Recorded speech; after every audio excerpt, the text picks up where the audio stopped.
We're on. All right. Welcome, everyone. We are back for another session of 1LoveHTX, Whosoever's HTX here in H-Town. So we've got a crazy show planned today with a special guest I'm going to introduce here in just a second. But, of course, as normal, let you know what's coming up. We've got May 14th at Wildcatter Saloon again at a wonderful bar. We got music going down, 4 bands. Seventh Day Slumber, Decipher Down, Spoken, Amongst the Giants, and then Austin Carlisle from Of Mice and Men, the original lead singer, is going to be out there. We're going to be raffling off guitars and all kinds of craziness. We're going to have a blast. So we got more of those coming. So go to 1LoveHTX.org for more scheduling and info, and also just talking too. We're praying through some stuff right now, so we'll talk about that a little bit later, of ways y'all can partner with us in praying over some crazy ideas that two crazy guys have. I just want to point out, you just did that whole intro without a teleprompter or notes. Who needs teleprompters? That's amazing. You just went through this whole litany, and there's nothing to look at. I was like, where's the end? A comma, a period, nothing. Is what it is. We're just coming together, having a good time. So I want to introduce, I always want to get this, like, I want to make this like French or crazy, like Jevon. Yeah. But it's Jevon Barnes, noble poet. So welcome, Jevon. Hey, thank you guys for having me. Super thankful to be here, and just see what our man upstairs wants to do today. And I've always had this theory that our pain has a purpose, right? Oh, yeah. Our king's pain had a purpose, and that purpose is for us to be free. And so he uses things that we go through our unbeknowing or knowing our decision making. He uses all things for the greater of not only his good but our good as well, and for the well-being and benefit of others. So as traumatizing it is, I've probably done I can't even count how many podcasts, but I've always been the one that's after the one, and I've had this theory inside of me that the 99 in the corral that are being taken care of by the shepherd, the shepherd will that's not even a theory, it's more of like more of a motto. Where when I read this when I first got saved, I was like, look, if you use my life to go get the one, then everything that I'm doing has value. Everything that I'm doing is worth it, because one can change a nation, one can change a legacy, one can influence a whole generation's bloodline to be transformed and changed. And so I've been watching the ripple effect of what's been happening with what my story is, and how it's helping. I got 65-year-old ladies in Finland that are like, I don't even listen to hip hop music, but your stories are changing my life, right? So it's kind of it's interesting on the ears that are prepared to hear, and the eyes that are ready to see on what he wants to do. And so whenever I get an opportunity like this, I'm geared up and ready. So that's so cool. Well, I tell you, when I first heard your story, I was driving. You were on the Ryan Reese show, good buddy of ours too, and I had to pull the car over because I was like, this is unreal. This is crazy. I had to just really go through it. So we're gonna dive into that, but and I want you to really just share with people the depth of that story. It needs to be heard. But one of the questions that I had that I wanted you to add to this, because it was my question in my head that I have to ask you.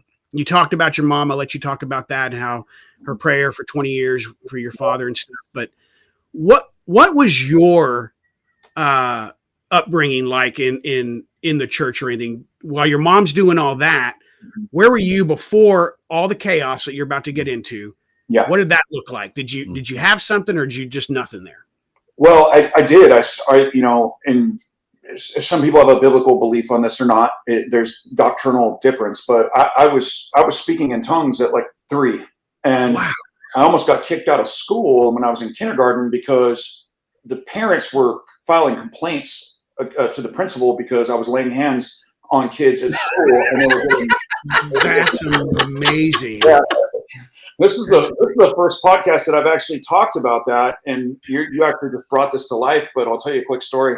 So my cat, I'm like 4 years old, right? And my cat's foaming at the mouth. It's got leukemia, and I remember this because the cat's going to die. I mean, it's convulsing. It's messed up, right? And I went to my mom and I said, Mom, Jesus is going to heal my cat, and I'm going to lay hands on it right now, and this cat's going to be healed. And this is me as a little kid, right? And my mom did not really get where, I mean, she got it, but she was like, how does a 4-year-old child understand this kind of stuff? And I kid you not, man, I laid hands on that cat. That cat was healed the next morning. And that was kind of this is where my mom is always, she's always been like, you were born on 7/7/77 for a reason. You're God's chosen number. Like that is who you are. And so, going through the abuse, the mass amounts of just physical, mental, emotional, verbal, the whole 9 yards, it's almost like in Jeremiah 1 where he says, I knew you before you were in the womb, and he had sent me here on an assignment, is kind of what I'm starting to put the pieces together, even being 20 years deep into following the Lord, but I don't think any of this is by chance. And so that's incredible. So that was age 3 or 4. Yeah. And then, wow. So then what happened? So that goes into the story then. Kind of, I started to, my mom is extremely prophetic. I mean, I'm talking like she won't even meet somebody and won't even know them, and she'll read the paint off. I mean, she literally will read their mail. My mom is like on a whole nother hemisphere. She's just, I've never met anybody like her before. And I know that she hears from the Lord because she's been so accurate hundreds of times. Well, in the 80s, that was not very accepted in the church. So I developed this like hardness and bitterness because, she would have a word, for leadership, and it would be contradictory. It wasn't ear itching, and it would be contradictory to their mentality. They would kick her out. And then, I hear a story 10 to 15 years later, the pastor finds her, tracks her down, and says that word was exactly accurate. Had I listened to you, I wouldn't have lost my whole congregation. Oh, wow. Things like that were continually happening. So I just started to develop a hardness towards pastors, to the point where by the time I was like 12 or 13, if you even talked to me about God, I was going to split your wig back. Like, don't bring that even around me at all. Like that, this is what's brutalized. So I was watching my mom get brutalized by, pastors and leaders, but then also watching my mom get brutalized by my dad. So I really didn't trust men at all, and unless they were under me in my organization. And that was a fear-driven type of mentality that we had. It was respect and fear at the same time, but mostly fear. So, so with that, you say probably around 12 or 13, you started kind of, as we do, I guess, walk away, but God's not walking away from us. Yeah. I mean, I was a star athlete growing up. I was getting scouted when I was 14 years old. I remember when I was a freshman, I was batting 408, and I was just a really great athlete. It was something that I was born with, that I actually didn't have to try to be great at. I was just born with it. And that was beaten out of me as well. I had the emotional development at the age 20, I probably had about the emotional development about a 9 or 10-year-old. Wow. So I was getting straight A's. I was in all honors classes. And by the time I was, a freshman, something in me, I remember the day it happened, I was on the baseball field and something just snapped in me. But, it started with the not having a name growing up. My name was Nimrod, or effing idiot, or, the P word that people use, right? I'm trying. Is that as far back as you can remember? Yeah. Okay. Yeah. I wasn't allowed to cry as a child. And it was, for me, I was terrified. Mm-hmm. My dad's my size. He's a little shorter than me. I'm almost 6'3", but at the time he was, I don't know if I've ever seen my dad under 250 pounds. So by the time I was, 10, 11, 12 years old, he was probably 325. So he's a big boy, and super, super scary when, I remember this time when we didn't have, so Never Fit In, the song is talking about cockroaches running all over the floor, no hot water, broken doors. We had no hot water in our house. and my dad was out getting drunk, and my mom had to heat up. At the churches they have those commercial sized tea kettles that hold. Right? My mom had to heat up the water in those tea kettles, and what she would do is fill half the tub up with cold water and then dump the hot water in to make it warm, right? And my dad comes home and I don't know, man. I was a little kid. I was probably 4 years old, but I have to imagine it was in between 2 and 4 in the morning. And he comes slamming through the door for some reason, thinking that there's going to be like a hot bath prepared for him or something. And I'm dead asleep. And he's screaming at the top of his lungs, where is that little effing blah, blah, blah. He took all the hot water, and I got up and I'm under, I find a way to get under my, it was either my dresser or my bunk bed. And I'm sitting under there, just completely terrified, thinking, not knowing what's going to happen. And, that didn't stop. The beatings were so severe. It wasn't like spankings, you spare the rod, you spoil the child. Right. So, like spanking, it was like that, that's just a little recorrection. But when you're taking, steel hangers and, I think I told on Ryan's podcast that we didn't get our steel overseas in the 80s. Mm-hmm. It was made here. I don't know if you guys remember, but everything was made with quality back then. Dressers weighed 200-300 pounds. So the hangers were 4 times as thick as they are now. Now you can bend them and right. That's how hangers were back then, man. So he would, straighten those things out and just lash the out of me, and that was the graduating point, because he started with a belt that would, I'd get 20 lashings with that, and then he moved, because that wouldn't affect me no more. Then he moved to a smash ball paddle that had, when we were kids, the smash ball paddles had a steel rim around them, the table tennis paddles, right? And the steel was probably a little bit over a 1/4 inch thick, and it wrapped around the wood. Well, that steel, when it hits you, man, it's metal. It's not wood. And so then that didn't hurt me no more. Then it started to graduate to the coat hangers. So, and it would be for stuff that I have a 10-year-old son. I've raised my voice at him one time at a place where I wasn't. I raised my voice to a level where I was actually angry with him. And that's been one time in 3,650 days of him being alive, right? I just don't operate that way, because I know what it did to me. And if I wasn't getting beaten, the yelling was so intense and so loud, and it would be this far away from my face, and I'd have these fingers hitting me as a little, and I think that's why that street mentality came out of me, because if anybody touched me, adversely, once I learned the street game, I was known for just grabbing people's faces and literally taking them and smashing them into my forehead, and not feeling anything.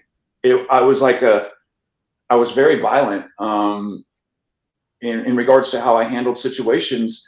And, I look back, I'm well, he used to take these big, huge, feather blankets, and he would smother me in them so I couldn't breathe. And he would hold them down, and I'd be inside of I didn't talk about this on the Ryan show, but he would hold me down and suffocate me, and I couldn't breathe. So whenever I felt like anybody was in my space to violate, I would get triggered. That trauma would trigger, and there were things that, fights that I would get in, and I black out. People are pulling me off, and this dude's already been knocked out 8-9 punches prior. And I'm kicking this guy in the mouth and not even realizing what I'm doing. The trauma was that bad. And so, God, wow. I was really soft as like I said, I was, healing kids at school. God was healing kids through me. I wasn't healing anybody, but, I was really soft and very loving. And I remember by the time I was about 8 years old, it broke, and I turned very, very hardened. And the abuse, there was nothing I could do for my father. That my brother was up here a couple weeks ago, and we went out to the baseball field, and I kid you not, I was throwing lines from center field all the way to home plate, and at 44 years old, and the ball's not even skipping straight to the. I mean, my brother's just like, dude, I don't even know how. I've never. This is just.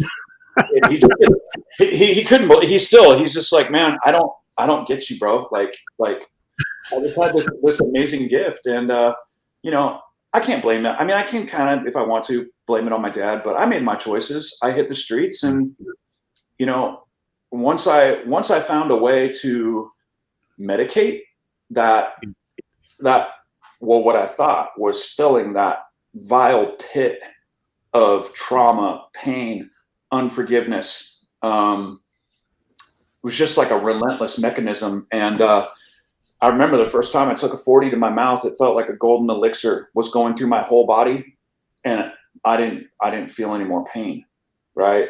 And I already had generational alcoholism from my dad being an alcoholic drug addict.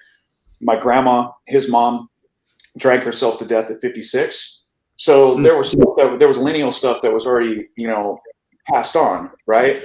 So I put that in me, and after freshman year in high school, I hit the streets, and I had a couple $100 in my backpack. I don't remember the exact amount. Actually, it was enough for me to learn the street game, and I learned that pretty quickly.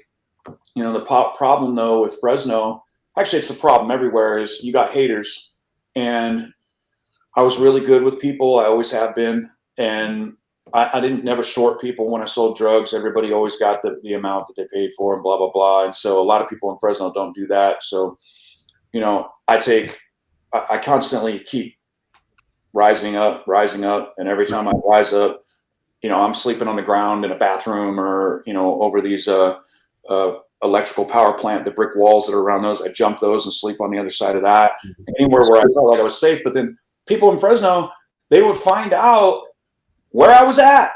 It's like what age was that? So you said you left the house. What age? 15? 15, 16, yeah, somewhere around, 15. And my understanding is you didn't look back. You didn't. No, there was no any contact with mom. My mom would somehow find one of my friends' numbers or something and figure out, if I was like over at my friend's house, like, my mom would actually get a phone call and be like, he's over here. She'd call and be like, you know what she did? I remember this. This is the first time I talked about this too. So I'm like 16 years old, and my mom goes, I had a vision and a dream about you. And I was like, I'm just hardened. I don't even care. I'm like, whatever, and she's still trying to, preach the gospel to me.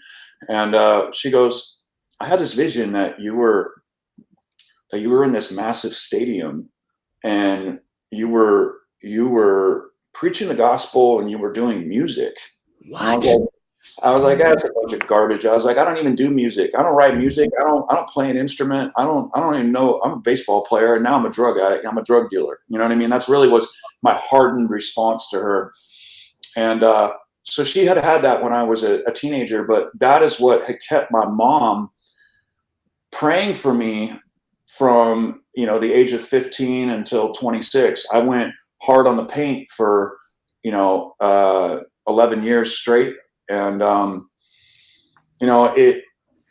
ended up rising up so quickly, and I started connecting with people at a deep level, and I was working with, certain Latin groups, Mexicans in Fresno. So I had connections with those people, but that's where I was getting the cheap brickweed, and, just learned the drug game in Fresno.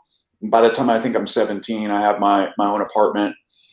That apartment got robbed, right? And there was helicopters above the apartment. And the problem is at that time, my pager was probably, and this is old enough to have pagers, but I was getting, it was literally 24 hours a day. And I was seeing my apartment was like New Jack City. I don't know if you guys ever seen that movie. Oh yeah. I remember that. I remember that. And also you're saying pagers is so funny, because did you have like 3 of them?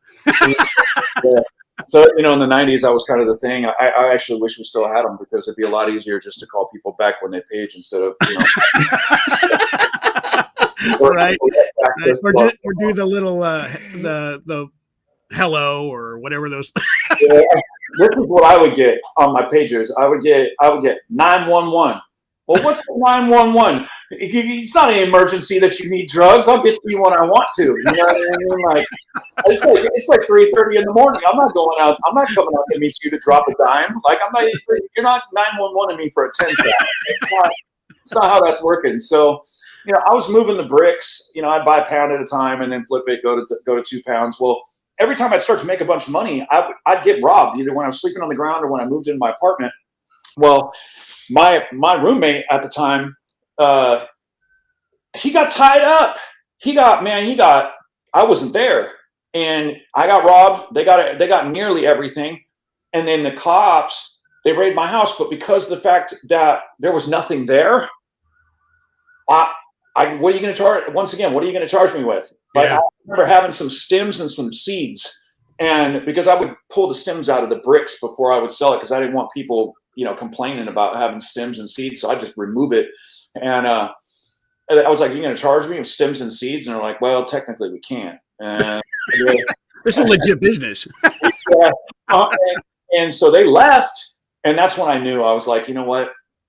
I knew in my head, I'm like, I'm bigger than this place. I knew that in my inside of me. I knew I was bigger than Fresno, and I knew I had something to where if I was in the right place, I could do a lot better. So, after lots of research and figuring out, okay, where's all the AAA weed grown at? Where's it all grown at? Where's it coming from? Everybody wants it. At the time, it was $60 an eighth. I'm like, I need to go there. And everybody's like, Humboldt County. It's in the middle of nowhere, though. It's all the way up north, blah, blah, blah. And I was like, I don't care. I'm going. So I had I think at the time, it's like $420, $480, just a little amount of money. That's all I had left. And I went up there on a hope and a whim. And I remember pulling into Humboldt County, and my friend actually drove me up there. And right when I pulled in my head, I was like, 6 months to a year, I'm going to own everything and everybody. That's what I thought in my head. I was like, I'm going to take this place over. And the way I viewed it was, this place is soft. That's how I viewed it. I was like, I've been sleeping on the ground, working with gangsters, like real people that are, got trunks of guns, like crazy heavy hitters, and most of them are dead or in prison for life. A lot of the Mexicans that I was working with. But I was like, if I could rise up in that game in Fresno, I was like, I'm gonna take this place over. And sure enough, I mean, within, it might maybe been a year, maybe 18 months, it just grew so fast. Wow. And then everybody in Fresno starts to find out, oh, wait a second, Jevon's got the plug. He's got the connection for the AAA. Well, then the orders start coming in, right? So I've got, people from Fresno. I got connections down in San Diego, LA. I mean, all the way, some people at the time, it wasn't legal in Colorado. So people were coming from Colorado. I mean, it was just, again, it just kept growing and growing and growing and growing and growing at a very, very rapid, fast pace, to where I think by the time I must have been 20 or 21. I remember my driver, she was like, you realize you just moved $500,000 in less than an hour? Jeez. And so what happened? Wow. We got the golden boy. So then other brokers from other growers from other mountains. So you got like Alder Point, which is right by Murder Mountain. You got Bridgeville. You got, all these areas in Southern Humboldt. Well, my driver had a lot of connections with all those people, and they just knew I could move it so fast. They'd just front it to her. She'd drive it down. I'd rent out a hotel, pay off the front guy at the hotel, load everybody up with their weeds or whatever they, with weed, money, take the hotel over. And it was a high-end hotel, like a 5-star, back then it was $600 a night just for one hotel room. Right. So I got the place ran like the gosh darn Carter House in New Jack City, where the front's covered. My guys are coming in with their money. I'm walking in with, my duffel bags were like, you could fit a body in them, and they were just vacuum sealed with pounds to make sure that there was no smell. Right. Well, I have just people come through. Yo, I'm taking $100,000 here. I got $80,000 here. Boom, boom, boom, boom, boom, boom, boom. And man, I just clean the load out, go pay out the driver, take the brokerage fee, and then party for like, 3 days in Frisco and just live like I was a gosh darn rock star. And so right. we were doing that like 3 times a month. And then I had 5 houses that I was growing at, right? I had my brother running one of my houses. I had my cousin running one of my houses. And then I owned a glass manufacturing operation where I had a really, really high-end custom glass shop. I had the nicest glass shop in Northern California. I had a delivery truck, full screen printing business attached to it. And this was all. So that's the legit stuff happening right there. So I wondered about that when you were talking about glass business in the last podcast. What it like when you said high-end glass, like what was that? Yeah, we were making really, really expensive handmade glass bongs. And those would run. So I had what's called a lathe, and it is a scientific, just that lathe was like 30 grand. So, and I learned from some of the best glass blowers in the world. So I've got 10 guys under me. I'm the head designer.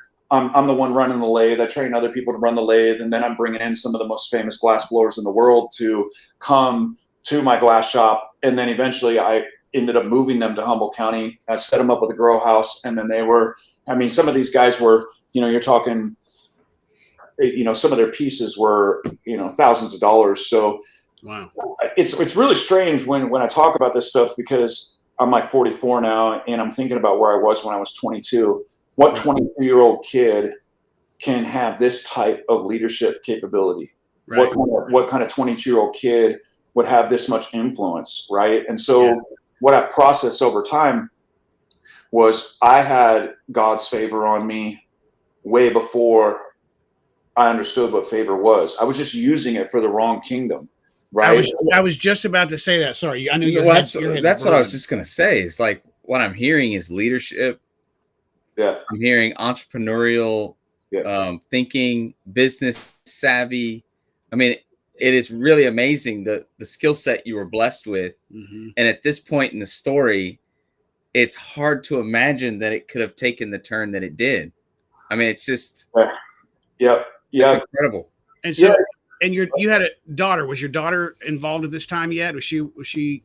She was born 8/29/98.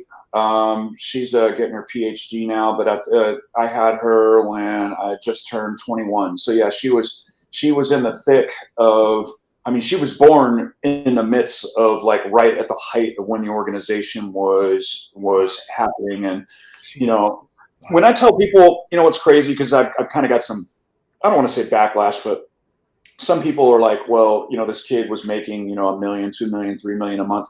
No, I wasn't making $1 million to $2 million to $3 million a month. I was selling that much every month.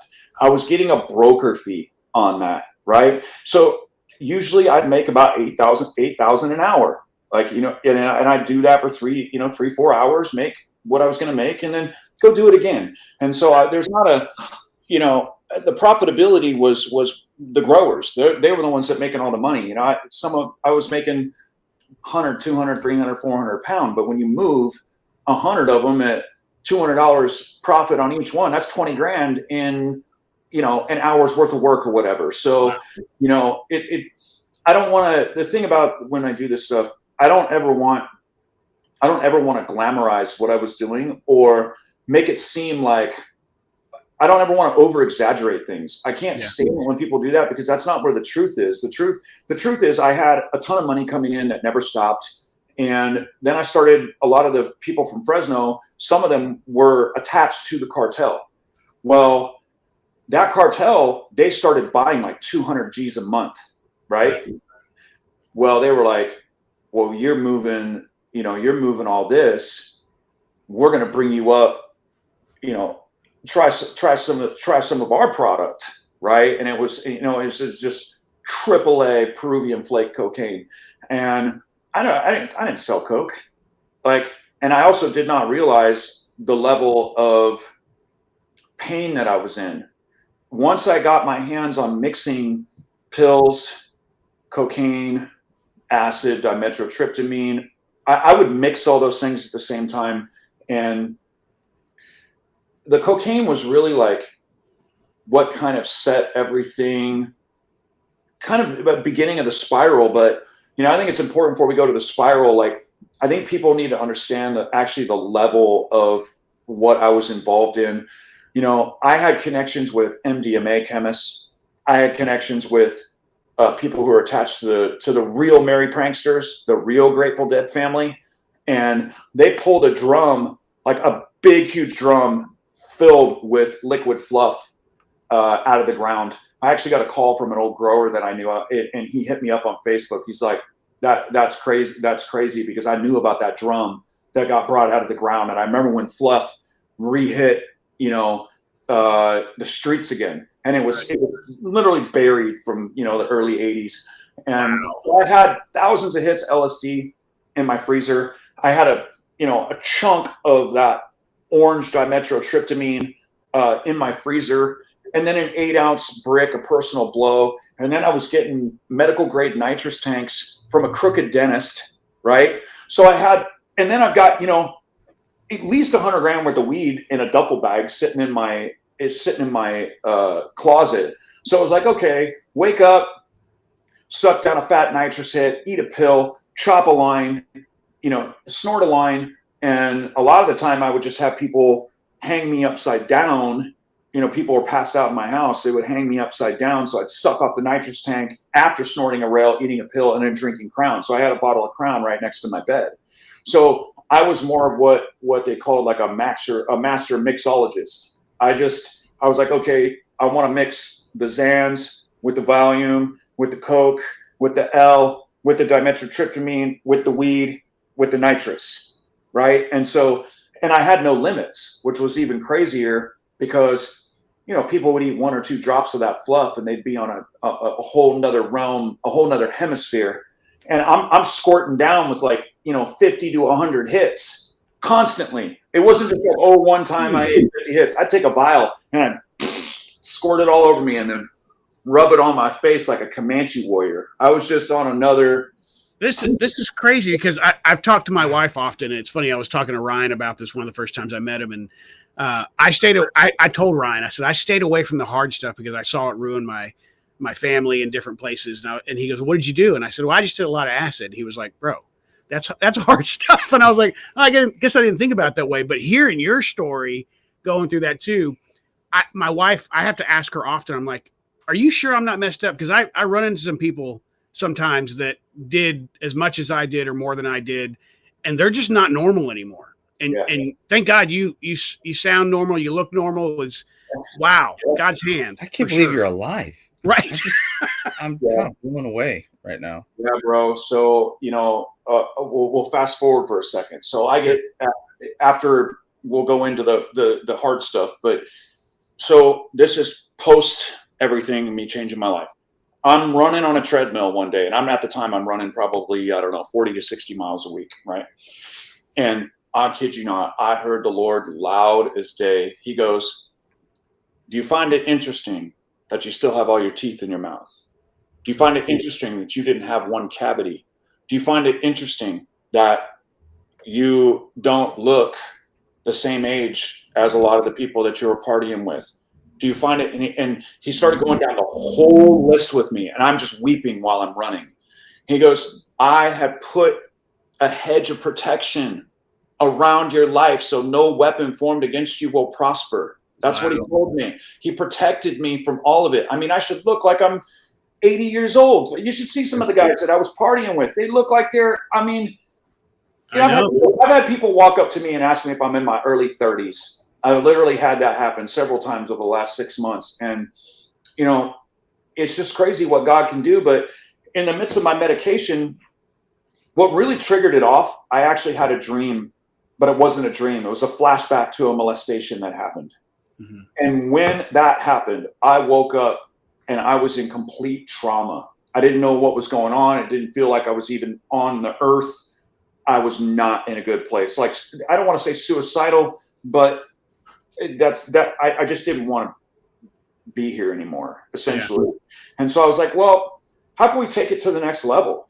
Like, this isn't enough. That's what I thought in my head. So we started rolling chewy blunts. So we would take, we'd take an 8-ball or a 1/4 ounce, cook all the impurities out of it, and chop that base up and put it on blunts, right? So we're rolling down $300 to $500 blunts a couple times a day, and that was the beginning essentially of the end, because I was mixing base and then sorting coke and oxycontin at the same time as well, which is a speedball essentially. And I'm still smoking dimethyltryptamine, and I'm still eating Valiums. I mean, I had a bag of Xanax that was like, I mean, the real Xanax bars, not those stupid little footballs. I'm talking like the real deal Holyfields. And it was like, okay, wow, I'm gonna see how far I can actually take this, right? And one night I was smoking dimethyltryptamine. We had already smoked at least one chewy blunt, snorted a bunch of coke. I was on a ton of LSD. I mean, I puddled myself. And what else was I on that night? Crown, weed, pills, dimethyltryptamine, acid. Oh, and I was on MDMA too.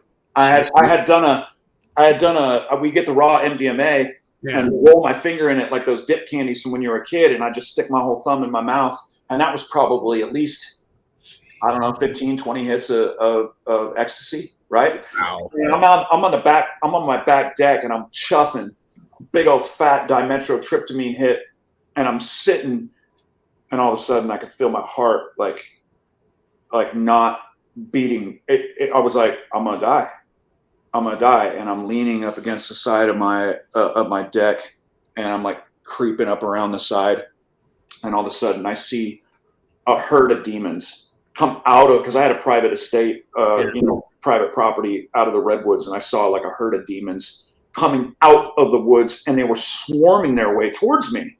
And I mean, I literally was just like, God, something came over me in that moment where I knew I was going to die. And God was like, God, like, please forgive me, like, for everything that I've done. And I was crying, and I knew it was time. Like I was done. Well, sure enough, my gosh darn dog, I had a French Mastiff that guarded my property. He came running out of the house and started swarming around me, freaking out. I mean, I'm talking, I've never seen a dog freak out like this. And those demons are trying to come at me. And it looked like he was almost like a battle warrior sent to protect me. And I kid you not, after that happened, all those demons fled, and I was instantly sober. Whoa. Instantly sober, dude. Like nothing had ever happened to me before. It's like I'd never even done a drug. I felt, Psalm 51, I felt like I've been washed white as snow. That's what it felt like to me. When I look back, I'm like, it felt like I got dipped in holy water or something. And I'm completely sober. Well, I'm like, man, I'm done. Go ahead. Was that your first time, like in a long time, that you ever had a conversation with God since? Yeah. Okay. Yeah. That was really genuinely the start of me wondering, is God really real? And in that moment, I became sober, and I started to realize that there was something greater than me that was calling my life. I felt it. And after that point, I mean, I was on doing my next thing again the next day. Yeah. Not like I remember you saying on Ryan's show that, at one point you're seeing the demons, and the next day could have been, it was the high, but because of your dogs don't see demons. I remember you saying that. Right. Did all that come back to you? Did you remember all that? I did. The thing, what kept bringing me back to it is I realized that like I said on Ryan's show, I would never give any animal drugs, but I did not give my dog any LSD. I did not give my dog any MDMA. I did not give my dog any dimethyltryptamine. It's impossible for a dog to smoke dimethyltryptamine. Yeah, and the chances of them seeing the same thing, even if you did, was impossible. So totally God. Absolutely impossible. And so I woke up the next day, though, man. I'm clean and white as snow. It felt like I was 4 or 5 years old again. I was like, how? And I'm processing, because I'm sober and I'm not on drugs. So I'm processing everything that just happened. Yeah. But then the next day, the pain was still there. That dream that flashback is what annihilated me. And so, or I allowed it to annihilate me instead of knowing what to do at the time, which was, pray and forgive. And next day I'm doing the same thing. And it wasn't much longer. It was probably within 2 or 3 months, due to the fact that we were smoking chewies, and when you're mixing that hard, narcotic with pills, I started to work with people that were affiliates of others that I actually did not really know. I had a really tight knit crew. Like, I would have people just walk in with 2 duffel bags, just drop $250,000 on the ground and walk out and say, "I'll see you in a week." Well, all those people were out.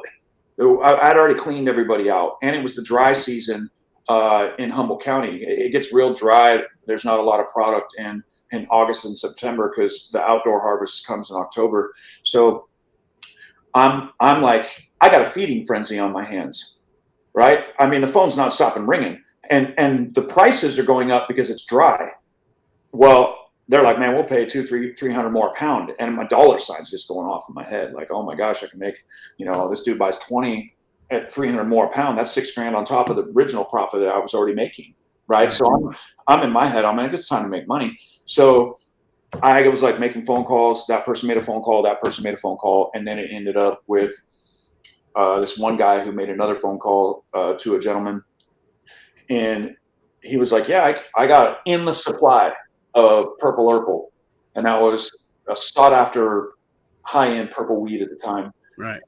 He's like, "Just come down to Honeydew and meet me under the bridge." And I was like, "Okay."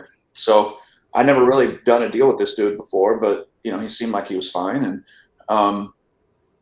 long story short, my boy from Fresno, he calls me on the way up. He's like, "Man, I just scraped together. I have enough money for gas and food to get home. We got, I think he had 138,500 in the trunk."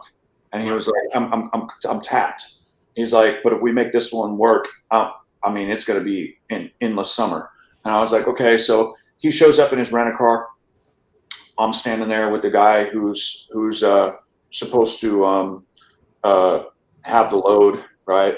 Yeah. And he don't got the weed, and my friend. It's hard to talk about this stuff sometimes, especially because I'm about to film the video that's going through, the music video that's going through all this, and we're doing it actually at the murder scene.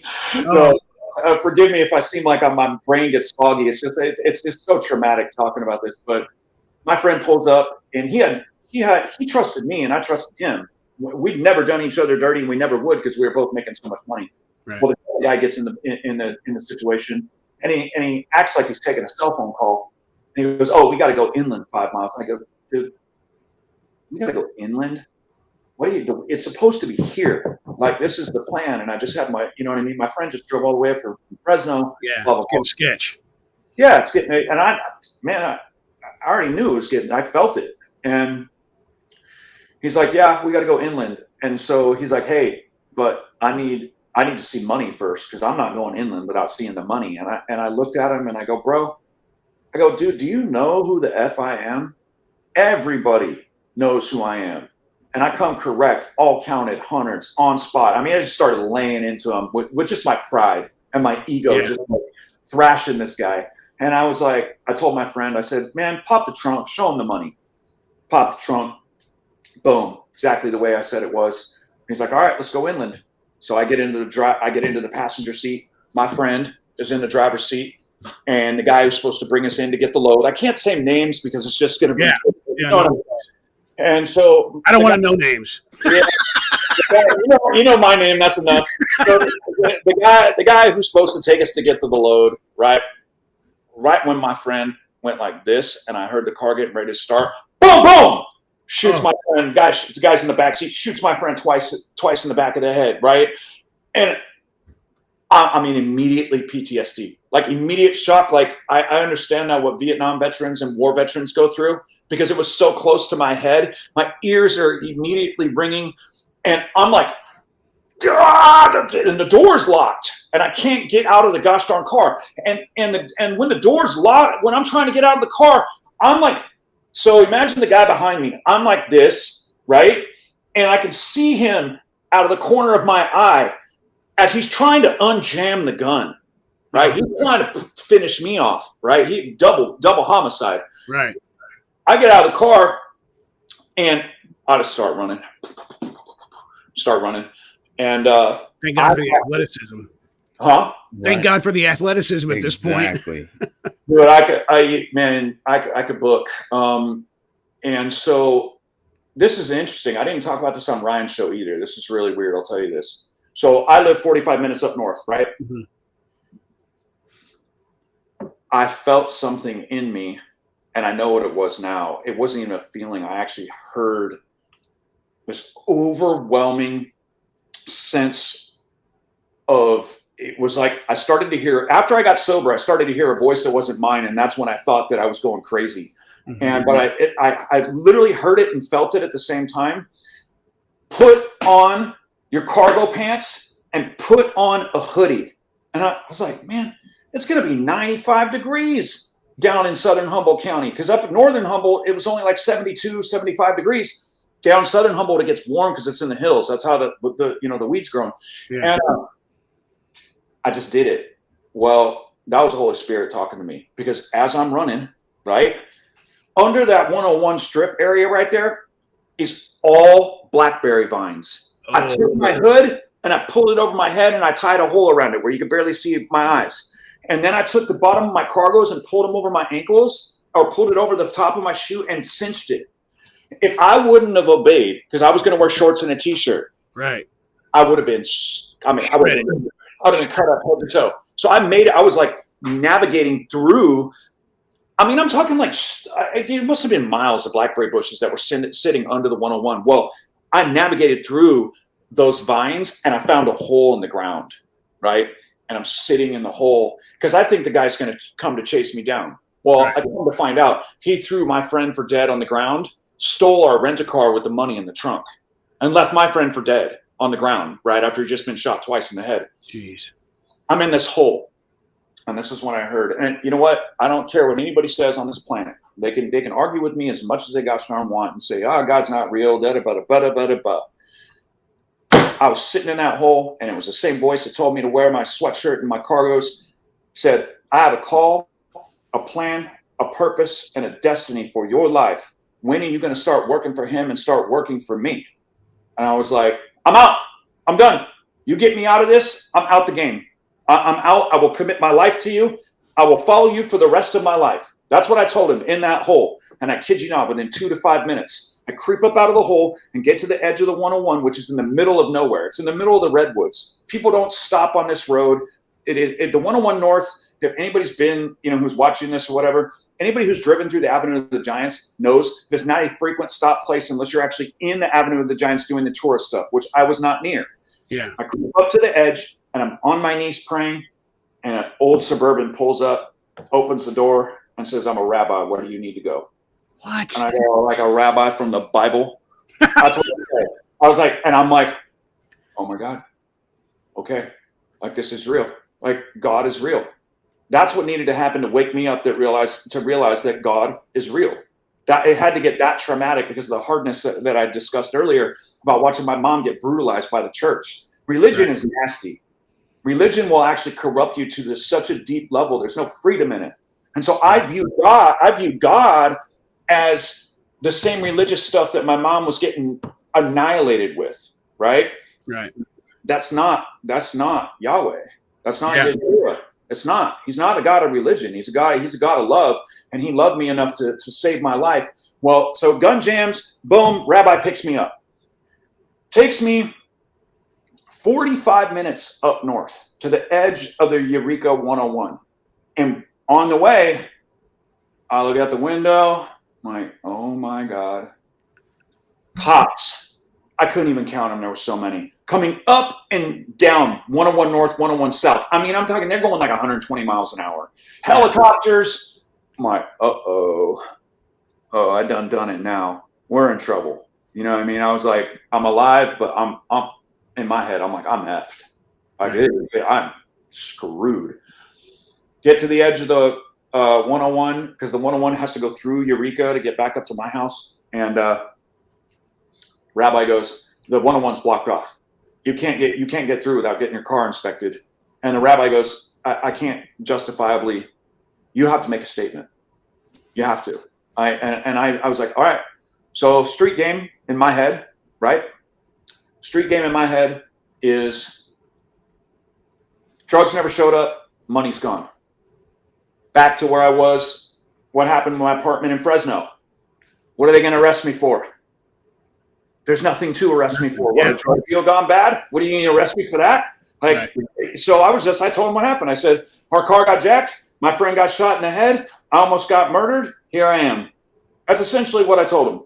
Right. And they were like, okay, Mr. Barnes, go. They let me go.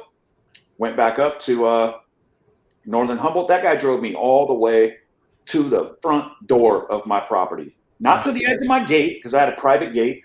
He drove me all the way up through, dropped me off, and that's when the real games begin, because unbeknowing, I'm trying to break everything down. Keep in mind, I got 6 houses I'm growing at. I got a glass manufacturing operation. I got drivers. I mean, there's a lot of people relying on me. There's a lot of people's lives that have invested years of their life into this organization that we had built. Like, even though I was running it, everybody else was still like making tons of money, man. Everybody around me that came around me, nobody wanted for nothing. Right. Everybody was not just, they were thriving through the worldly standpoint. But so I couldn't break it down fast enough, man. I just had too much. I mean, I probably had 50, 60, 70 lights that were running. And let me see. Yeah, about 50, between 50 and 70 lights. That's a lot of lights that are having, weed grown under them. And, my brother's involved. His whole livelihood's attached to this. My cousin's involved. His whole livelihood's attached to this. See, I paid the rent on all the houses, and then they got half the harvest. They got half the harvest for running the house. Well, what about my driver? She's going to lose her golden boy. That's moving, minimal. I mean, this is on a crappy month, $1 million a month. That's gone. All these other connections of all these people that were on this mountains that needed to move their weed, that's gone. Right.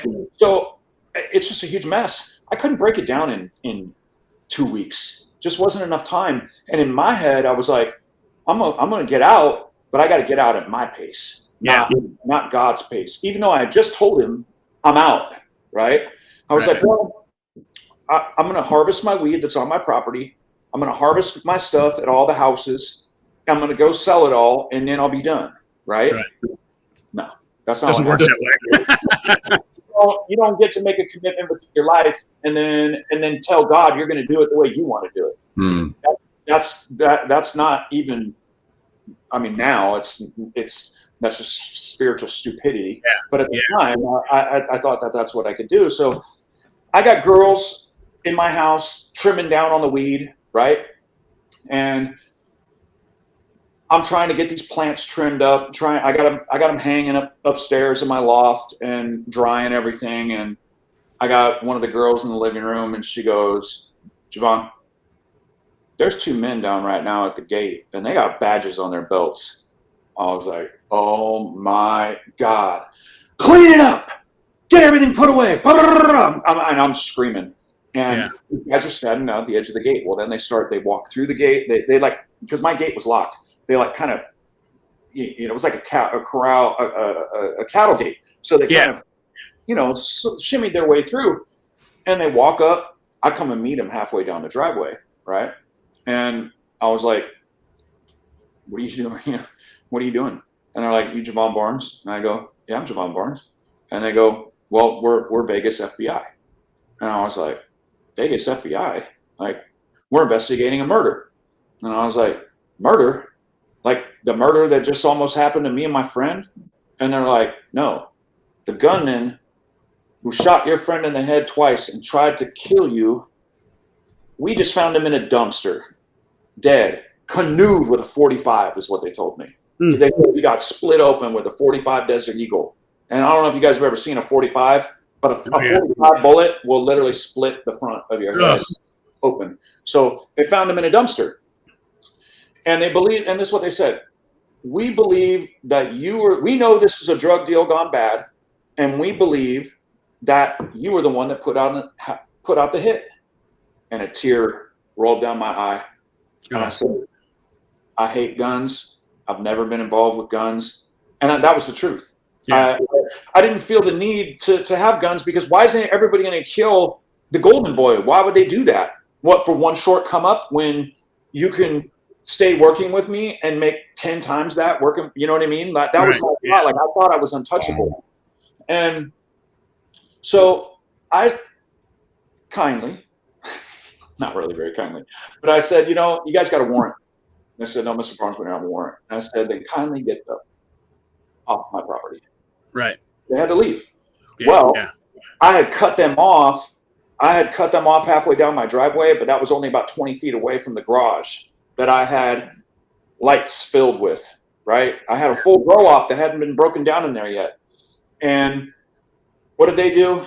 They go then and tip off the Humboldt County Sheriff Department for my grow operation that was on my property. Okay. So those guys were on my property within 2 weeks of the shooting. Okay. Within another 30 days, I've got the sheriff and in between 35 and 40 deputies raid my house. I have my friend's Cadillac on my property, and then it had a car cover over it. And he was in the middle of something. He had a really nice Cadillac. He's like, I got to put the Cadillac here. I trust you. Nothing will happen to it. And he was one of my buyers. He was probably $100,000 a month. So I was like, yeah, dude, no problem. He was actually the guy who was my delivery driver for my glass blowing operation as well. Right.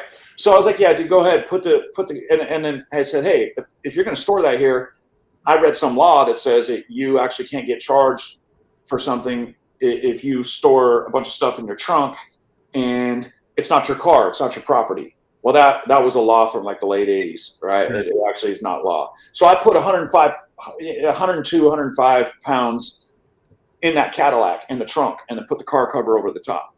Right. Well, this is my daughter's, kindergarten picture day. Kid you not. Kindergarten gosh darn picture day. House gets raided. They get me I had a hash manufacturing operation. There was at the time, I think, about 3.5 pounds of hash. So hash is really hard to make. It's one of the most difficult things to actually process. And that's why you can get in so much trouble, because it's like taking the cocoa plant and turning it into cocaine, or taking the opium plant or the poppy and turning it into heroin, right? You're processing something, and then it becomes actually a really certain class felony. I'm not sure which. I don't remember now because it's been so far away, but it was a certain class of felony. So they popped me for the hash. They popped me for the grow up. They popped me for 105 pounds. And then I hadn't harvested. I think I had like 88 plants outside that were probably like 6, 7, 8 feet tall. So all that happens. Well, check this out. One of the cartels that I was working with, he calls and he's like, hey, this train ain't stopping. Like, where are we going to get? What are we going to do? He's like, I'm bringing you a gun right now. So he drove all the way, and I hate guns. I mean, now I could go hunting or, whatever. But back then I was like, I don't want no guns around, no drugs. Right. He drives a unregistered, no serial number, 9mm with hollow point bullets up to my house, right? Well, I've got that stashed, and the bullets are separate from the gun. I don't have the gun loaded, which was, I don't even know what I was thinking at the time. I was so frazzled. Yeah. So the cops take the gun, and I'm on the front page now. Within the last like 2 months, I'm on the front page of the newspaper twice, and I'm on the news twice. So, stuff's getting really, really hairy really fast. Well, wow. Crazy thing about all this is I don't have proof of this, but there's only one way that gun disappeared. One of those sheriffs, or one of the deputies, or whatever verbiage you'd like to use, somebody on that team stole that gun, because I didn't end up getting charged with it. They took it, but I didn't get charged with it, because that's a mandatory, no matter what, under any situation. That's mandatory 5. Right off the top, 5, no matter what. That disappeared. So I still to this day, I'm like, man, wow, how that not a legal 9mm with hollow point bullets, how that disappear? And God is my witness, I had never committed any type of a crime that was involved with guns at all, like even remotely. It was straight weed. That was the deal. So I get charged with the 105 pounds, hash manufacturing operation, almost 100 plants, grow up. My charges were like, that long on a page, about 8 inches. And I go to my first court date, and they're like, yeah, we want Mr. Barnes. They read off all the charges. We want to, we're proposing 8 years. I was like, my mom had come up because my daughter was taken by the police department, right, by the sheriffs. Okay, she got the sheriff and all his deputies. They had CPS come and took my kid, right? Because the mother of my child was on the property. She got arrested. Okay, so she was taken in, and they took Mackenzie. Well, they charged me also with child endangerment. Okay, so I've got this whole massive thing that I'm walking through, and they're like, yeah, we want to put you in for 8. Within probably 30 days, maybe, it was around 30 days to 60 days, I got a call from my lawyer, who used to be the head of the DA of Humboldt County. And he stopped working for the DA and then started, being a criminal attorney. Mm-hmm. He was like, hey, you're not going to believe this. And be reminded, my mom had come to take care of my daughter when I was going through this. And she is literally warring in the middle of the hallway after the DA told me that they wanted to put me in for 8. This is like, I'm talking like Comanche, straight up out of the, like, savage, bro. Like, dude, like, speaking in, she hasn't stopped. She is not playing. She gets in the, I'm not receiving this in the name of the Lord. My son is called. He was born on 7/7/77. I'm declaring, da-da-ba-da-ba, just going, right? And I'm like, Mom, you're embarrassing me. I'm with my head down. Everybody in Humboldt County knows who I am. And it's like, you're walking down people in the courthouse. You see other people that have been in trouble. And I'm just like, I don't know this lady. This is crazy. I actually just talked to her about this the other day, because she's going to be in the Cell of Fear video, which is this video is actually all about the raid and the arrest and stuff. And I was like, Mom, do you remember when you were in the courthouse and you were like warring? And she goes, I remember it was yesterday. There was nobody. She said that there was nobody that was going to take her boy. Like, God had called me, and that's what nobody was going to stop that call, right? Yeah. And so I get a call from my attorney, and he's like, hey, the Vegas feds didn't have a warrant coming onto your property, which means they gave the Humboldt County Sheriff Department information based upon the fact that they shouldn't have been there. They developed what's called a falsified warrant, which means they developed that warrant on false grounds. Yeah. Yeah. You're walking. And I was like, oh my God. Wow. Are you like, and I told the Lord, I said, man, God, I'm done. Like, so I sold my house. I sold my glass blowing business. I owned an urban clothing shop on the plaza in Arcata. I sold the urban clothing store. I had a gem and mineral shop. It was like 2 sections. It was like 2 stores in one, and I sold that. And I went to my mom was like, "You're out. Like, I'm taking you to ministry school." And I was like, I love that. That's the first stop.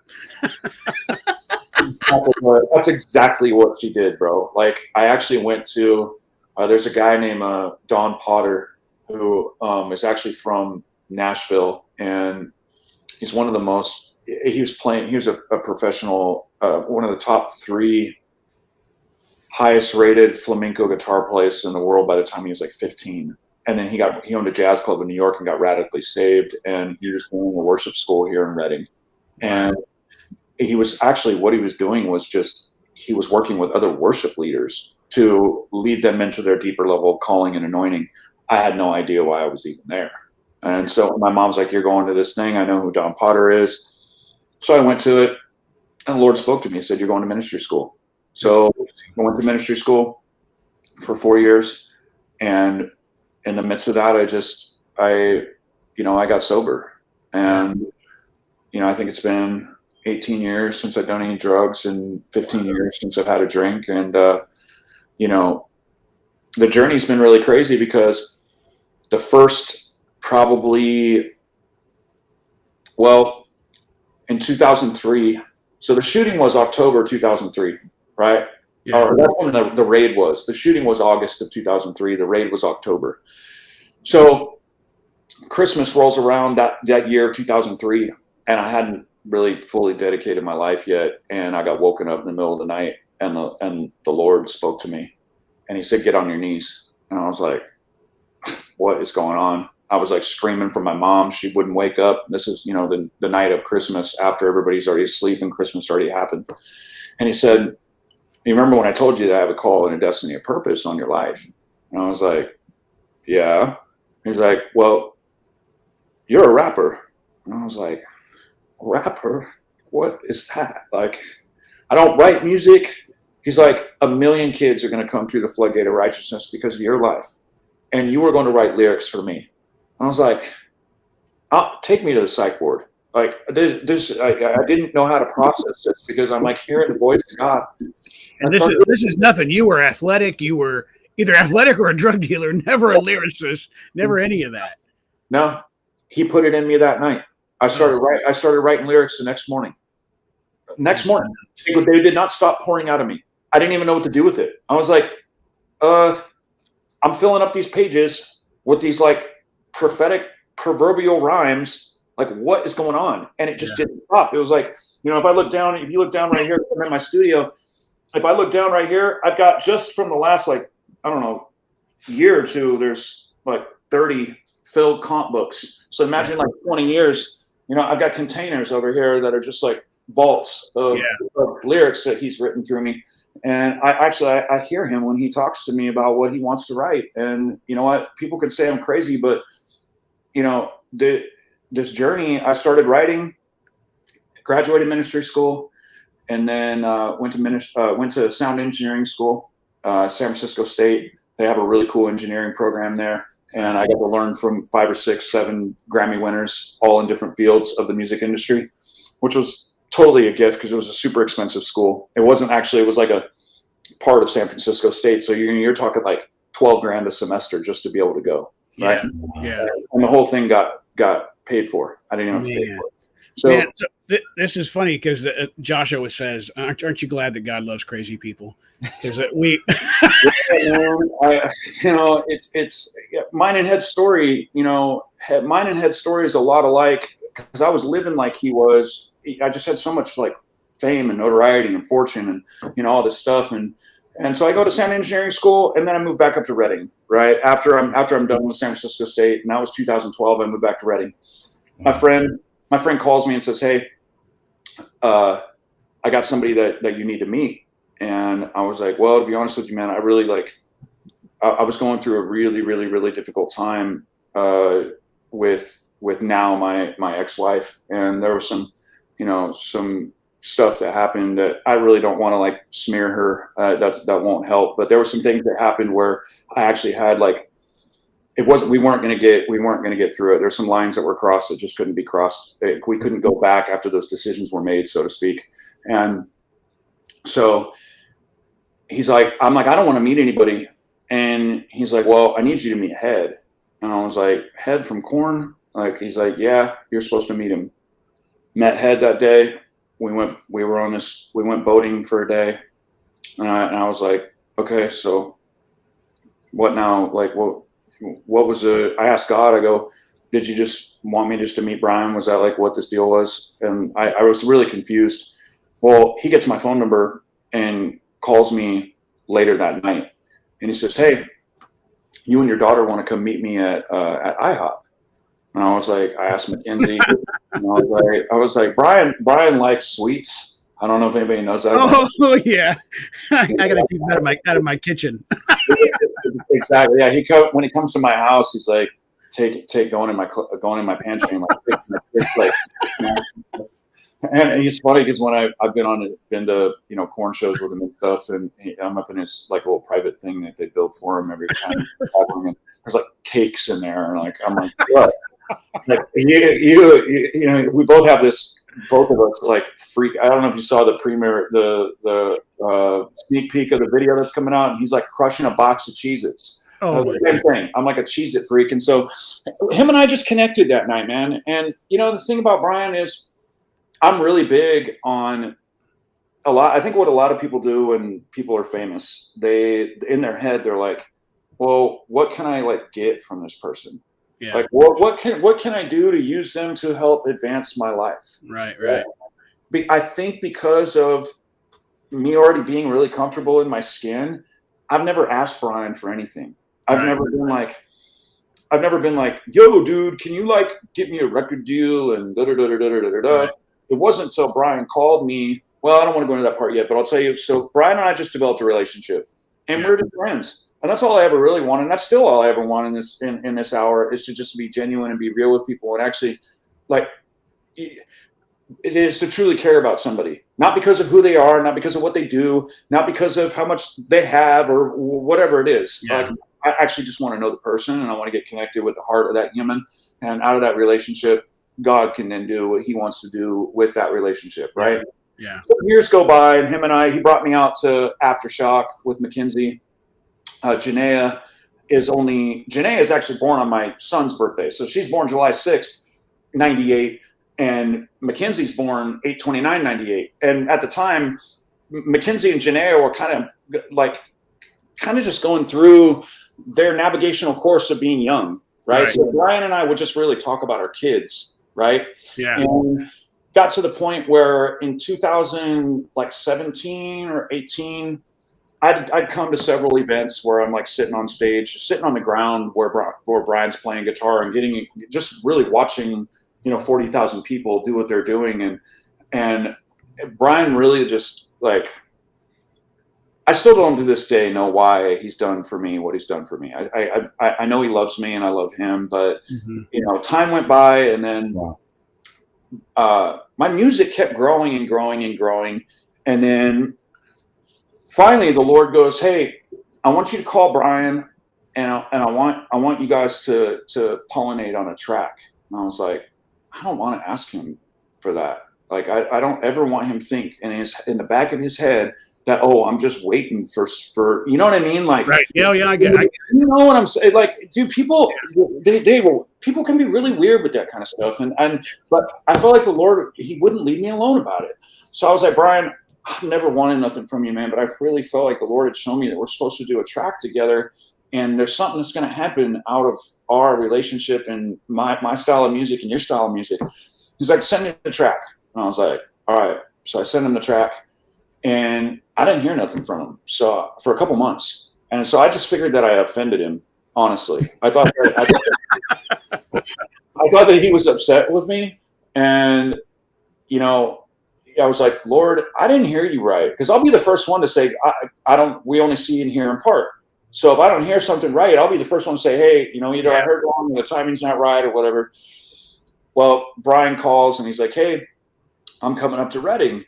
You want to meet up when I'm up in Reading? I'm like, yeah, of course, man. I want to meet up. And so we were putting together this like get together for him. He didn't mention nothing about the track. So I was like, well, he didn't say nothing about the track. I'm not going to bring it up. I heard wrong. Sorry, Lord. Sorry, Brian. Yeah. So we're at the party, and he comes. I didn't even know he was there yet. And he comes up behind me, and he's playing the track that I sent him, and he's singing the hook that he wrote. He's like, yeah. And then he's like, let's go to your studio right now. Nice. So I had, the interesting part about this is another place of obedience where God was testing me, kind of like He did with Jeremiah when He's like, what are you about to see right now? He's like an almond branch, right? So He was testing Jeremiah to see if Jeremiah actually heard properly from the Lord. Well, God was like, look, you need to set up all your recording gear because Brian is coming into town and everything needs to be set up properly. And I was like, I don't want to do that, God.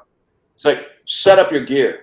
Like, it was like firm. I was like, so I called my boy who was the head of the Sound Audio Engineering Institute. And I was like, Torsten, come set everything up. And he's like, for what? And I was like, I don't know, man. I just feel like something's going to happen with Head 9. Like, I'm on my way right now. If I would have not been obedient when Brian would have said, let's go to the studio now, nothing would have happened. Yeah. Right?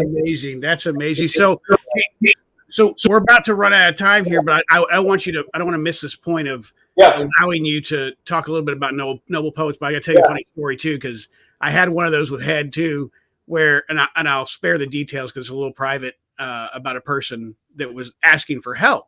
And I was like, I went to bed going, no, I'm not asking Brian. That's not the friendship we have. I'm not going to do it. Yeah. And I woke up in like 3 o'clock in the morning, and the Holy Spirit was just like, it's okay. You can ask Brian.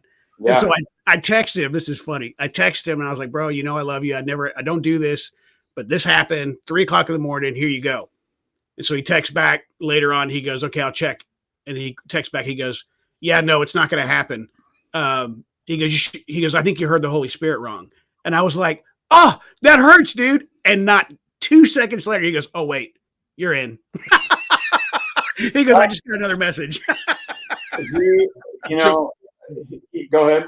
Jevon, I got one question for you that has been burning in my brain for the last 60 minutes in your story. And and I feel like I should ask this because I'm sure we're going to have people that have suffered abuse in some way, shape, or form. And as I listened to your story, what I heard is a person who, through their most vulnerable years, was quite literally victimized. And yet when I listen to you, you are not a victim. Right. And hearing those two things live in your story is so fascinating, because you had horrible things done to you that should not have been done to you. But as you talk, you are not a victim, which is fascinating. And so can you just, because I know our time is running short, but can you help give somebody who may be hearing this, who may have been suffering through the same kind of traumatic childhood? I find it hard to believe that it could ever be as bad, but have gone through abuse. What would you say to them about what is that where your faith, I have to believe, is a catalyst for that dynamic? Can you just talk a little bit about that? Yeah, it is. There's a huge one. There's a couple different things. The first off, we don't have to become what happened to us, right? We do not have to become what happened to us, right? Even Yeshua was like, forgive them, Father, for they know what they do. If anybody had a right to be bitter, angry, or have unforgiveness, it was Yeshua, right? Jesus himself. Yeah. We still didn't do that, right? So I started to realize, and this took a while to get to this point, but I started to realize, like, look, I get an opportunity to forgive my father. I get an opportunity to forgive my mother because I have bitterness towards her for keeping me in that situation with my dad. You know, like I said on the other podcast, my mom didn't eat meat for 20 years fasting for my dad. Yeah. He never got the breakthrough. He's still a homeless drug addict, or I think he rents a little room somewhere now, but he's drug addict, alcoholic, right? Mm-hmm. All day long, every day. So forgiving them out of the sincereness of my heart, for forgiving myself for everything that I'd done, and then going to the people that I hurt without expecting anything back from them and making no excuses. I went to my daughter and I said, I'm wrong. It doesn't matter what happened to me. I put you in harm's way. Those were my choices. Nobody chose that for me. And the problem with victims, well, that happened, so now I do this. That I was beaten, there was molestation. So now I'm a psychopath. No, you actually get the opportunity to look at that situation and identify with it, but not become it, and then also use it out of a place of breakthrough to give hope to and inspiration to other people. Outstanding. Right? So yeah. Good. So that's where that, I have this rhyme where it's like, you could be victor or victim. You could be sick with no symptoms. See what I'm saying? Like there's stuff that I write about that is in that arena, because I want to be victorious. I don't want to be a victim. And victims, what they do is they use life experiences that are justified to keep them in that place. And then they don't get breakthrough out of that place because they don't want to rise up above it. And if we look at the cross, like none of it made any sense. So sometimes I'm like, well, I didn't have to go through all this stuff. But the fact that I did, now we get to use it. The pain has a purpose. Right. The cross was painful. Yeah. As we all know. Yeah. And that's, I love the way you started this whole conversation off when you were talking about it and you're about to get into it and you said, I don't want to glamorize all this. And we want people to hear that too, because that's not what it's about. The true miracle is your salvation, is my salvation, is Duffy. It's our salvation that a God would even give up his life for us. The things that we've done, that's the true miracle, and that we get to receive that. So with that, a lot of people think too, well, my story's not as cool as his or not as crazy as his. And I just came up but it doesn't matter. The true miracle is Jesus. So I tell people that all the time. Who cares? So you now get to use those experiences. Tell us a little bit about, as we got a couple minutes here left, about your music. The videos have to do with your story, and it's building on itself. Go ahead. Yeah, so we'll cram it up. We'll put it all in. This part I'm pretty good at. So I do the track with Head, right? Relationship gets bigger, okay? Yeah. Then time's going by, and Head calls and he says, hey, just let me know if you need anything. And I was like, okay, well, I need an engineer. So then he got me Joe Rickard, which is the drummer from Red, right? Who engineered Love and Death stuff. Yeah. Then I sent him the project, and he was like, bro, this is so good. Like, your story's crazy, the music's crazy, so relevant. This is what I've been waiting for. So then Head gets me on the phone with Zach Yoshioka, right? You know Zach? Yeah, I love Zach. Oh, okay, great. So you know Zach. So Zach's managing us, and then we get Trevor out of that relationship. I'm like, Head, I don't want to be barking at you, man, but like you've just been such a huge catalyst to helping us. And he was like, he's like, well, what do you need? And I was like, well, I need a curator. And he was like, well, just use my guy. And I was like, well, who's your guy? It's like Trevor. So Trevor's curating, and then out of that place, and we got publicists and blah, blah, blah. So album's done. We put out Never Fit In, and nobody knew who we were in November. So we put out Never Fit In, which is about the childhood trauma abuse. That's on YouTube. Yep. Then, and I've got a team of people that I work with, but it's my story. Yeah. Right? So Caleb sings the hooks, Caleb May, and then I do the lyrics, and we produce the music together. So, and we have one other producer work on a couple other tracks, but Never Fit In dropped in November. Okay. And then Humpty Dumpty, which is one of my favorite songs. It's one of the coolest hip hop songs. It's one of my favorite songs that I've actually ever heard. And that's not me being biased. I just really like the rhythm. No, it's good. It's good. So we dropped Humpty Dumpty, and then we dropped Zans, right? And Zans is kind of like the climax of the story, right before, it's the climax before the climax. So we dropped, I think there's some feedback. We dropped then Cell of Fear in June, and we just dropped the EP, The Flaw, okay? So we're going to release 2 EPs, and we're going to release the full LP probably at the beginning of next year. So we got another EP dropping. Hopefully, we're playing Blue Ridge in Virginia. Which that is another thing that Head did for us without even me asking him for anything. So Blue Ridge, I think. Well, I got the email the other night. They're going to sell 190,000 tickets or something. Wow. So yeah, Tenacious D and all kinds of Alice Cooper's playing. Which is good. There's all these different types of music that's going there, but we're Lacey's playing. Isn't she? Yeah, Lacey's playing there. Nelly plays right after we do that Saturday night. So if people want to find out what we're doing or get behind what we're doing, it's Noble Poets. You can subscribe to our channel on YouTube. It's Noble Poets Music on Instagram, and then Noble Poets on Facebook, and then my Instagram's dirty_white. So if people want to, I've had a lot of people hitting up my DMs, and I always do, and it's mostly people who are walking through trauma. And about 99% of the time, I'm the one responding in those DMs. I'm the one who's giving people light and hope. And I don't care how big or how little or whatever God wants to do with this. I'm always going to be the guy that is going to want to serve, because I didn't come to be served. I came to serve. Yeah. So even to the point of my own internal exhaustion, I will love until I got nothing left in me, and then God will fill me up so I can love some more. So that's the reality of what Noble Poets is doing.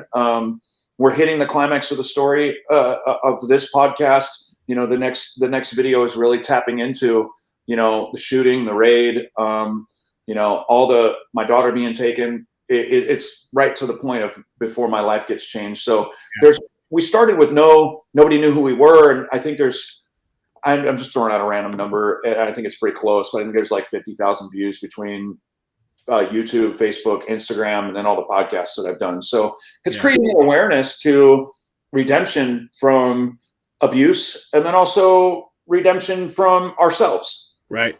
Right. That's so good, man.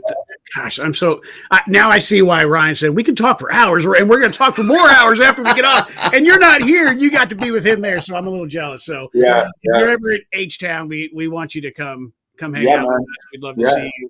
We'll have to do this again another time as you start to grow this. And man, go visit the Noble Poets on YouTube. Follow them, subscribe to it. It's pretty awesome. Great lyrics. Dive into those lyrics because that's where it touches you. So you've got a gift, and I'm so thankful to have you here. Yeah. So, you got anything before we leave? It's just I don't know. When's the movie come out? You're like you're almost. It just lets you know you're moving in the prophetic, because there's been in the last 5 years there's been 20 people that have came and told me specifically that there's going to be a movie done on this, and obviously, God will do that in the time that He wants to do it. Yeah, you're confirming that again. I mean, it really would be a crazy screenplay, right? And the thing about it is redemption. That's the deal. Like, I didn't stay. Let me just say something. I could have went back with getting my get out of jail free card. Yeah, I could have went back to the game. Yeah, and been doing within 2 weeks the same thing that I was doing before. But I was like, no, no. We're gonna make a difference. Yeah, that's gonna be the goal. So come on, beautiful story. All right, we thank you again. Let me pray us out real quick, man. Lord, thank you so much for Jevon and his story and what you gave him. And golly, Lord, everyone who's in earshot right now and who hears this later on, and Ryan's podcast, any podcast that he gets on, Lord, we just continue to pray for your glory, for your goodness, for your grace, for your mercy, for your awareness, for your hope, to just pour out of him and all of his music. Bless him, Lord, as you already have. I don't even have to ask that. You're doing it, and we're just thankful that we get to be a part of you and seeing that. So we just pray for healing. We pray for hope, and we pray, Lord, for just things to be broken off people and ourselves, Lord. Thank you for his life. In Jesus' name. Amen. Amen. Thank you, man. I can't wait to see you again. H-Town, we'd love to hang. Let's go. Are you guys doing whosoever events out there in Houston too? We are. We've been doing a few. We actually just had Head Here and Ryan. We did an Easter service in a Wildcatter Saloon. It's a bar. Had 400 plus people there. Dropped the gospel, dropped love. Had 3 secular metal bands playing. Head got on stage and played with them, and I got to sing with them. So we did Falling Away From Me. That was a treat for me. So so I was supposed to be out there. Were they out seeing you guys when Sonny, Head, Zach were out? Yep. So I was supposed to be out there with you guys, and I got COVID 2 days before. All right. So we'll have another. I was supposed to be out there dropping the hammer with you guys and just going after it, and I got bedridden. So, dude, well, we'll keep in touch because we got one coming up. Possibly, this is for everyone to hear before we close out here. We got something brewing in November that could be pretty epic. So we'll let you know. Cool. Very cool, man. Right. Well, thank you guys so much for having me, and looking forward to meeting you guys in person. Right on. Thank you, brother. Thank you. Have a good one. All right. You too.